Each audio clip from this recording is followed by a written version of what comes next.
We hear an awful lot about government programs that do the opposite of what they were intended to do, right? They have the opposite of their intended effect. And isn't that funny how, gosh darn it, they just meant to do one thing, and it just turns out that they did the opposite. Well, I sometimes feel like they can't be that stupid. They must know these things are going to do the opposite.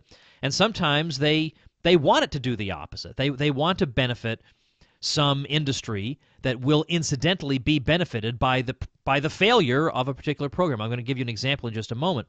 But whether they intend it or not, it is interesting to come face to face with real-life examples of government programs that have simple aims and that wind up doing exactly the opposite of their intended aims. And this particular article, I will also link to this at tomwoods.com/392. It's got a really long headline. It's called New Israeli Law Mandates Price Controls for Books, Minimum Payments to Authors. Here's what happened to sales after just 1 year. This is over on The Blaze. So it was called the Law for Protecting Literature and Books. Oh, well, who could be against that? Right, what are you, against protecting literature and books?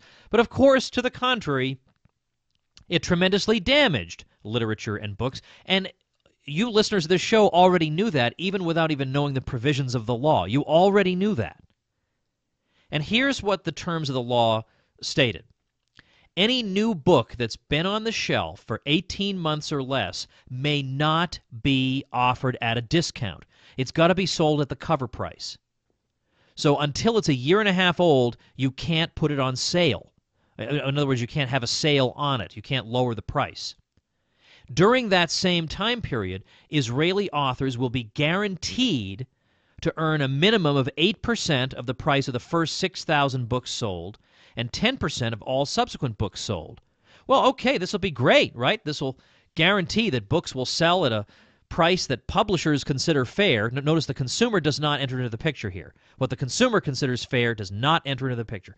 They'll sell for a price that publishers and authors consider fair, and authors will get a lot of money because they're guaranteed these percentage rates of the price of the selling prices of these books. But of course, yeah, they'll be getting 6% or 10% of nothing. That's the problem. Because how many people are going to buy brand new books without a discount, particularly when they're written by authors nobody's ever heard of? Are you going to risk your limited book buying budget on some unknown author that you're rolling the dice on? If you're going to spend money on books at that point, first of all, you'll buy fewer books, and secondly, you'll probably buy books by established authors so you can feel more or less assured that your money won't be wasted. It's not like, well, it's just $5 and if it stinks, then I haven't lost too much. So as usual with programs like this, it is those who are already established, it is those who are already in a very influential position who benefit. And we talked about this way back in an episode with Bert Folsom when we were talking about the New Deal and the regulations that were imposed on businesses under the National Industrial Recovery Act, imposing price floors in various industries. You can't sell, for example, tires any lower than the legally established floor for that industry.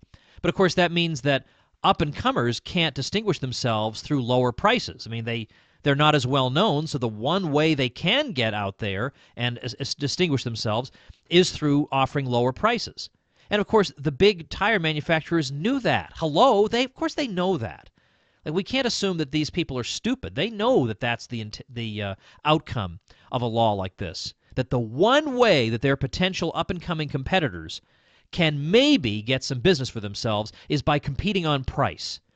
But if you take away the ability to compete on price, then you're just competing on who has the bigger name, who has more service stations around the country, and so on and so forth. Well, same for this. It turns out that just in the first year, sales of new book titles are down between 40 and 60%, and down 20% for books overall.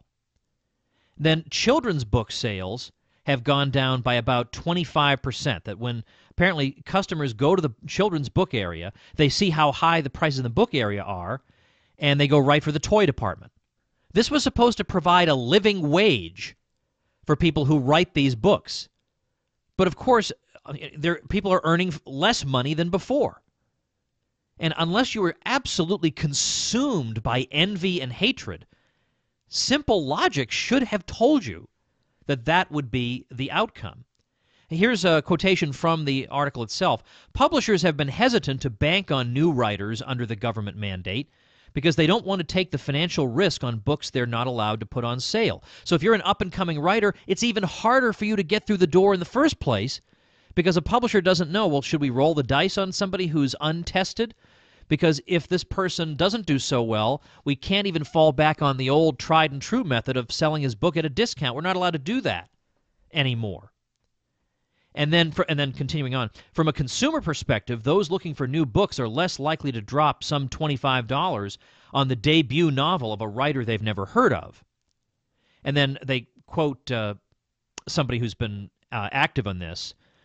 Almost the only way for unknown writers to become popular is to put their first book on sale, even to give it for free if possible, to publicize their name and get their audience and eventually make money from their writing. Thus, the new law has been particularly devastating on new authors who can't get their work to the public. So there it is. I mean, that in a nutshell is almost what this whole show is about, really. That it's not enough to listen to what the politicians say or what the name of the law is. You have to think through the likely consequences.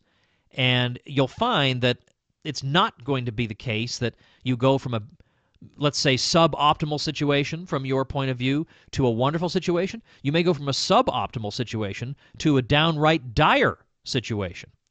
And that's exactly what's happened here. I mean, booksellers would vastly prefer to get rid of this thing, even if it means that they're discounting books. They earn less money on each book, but they earn more money overall.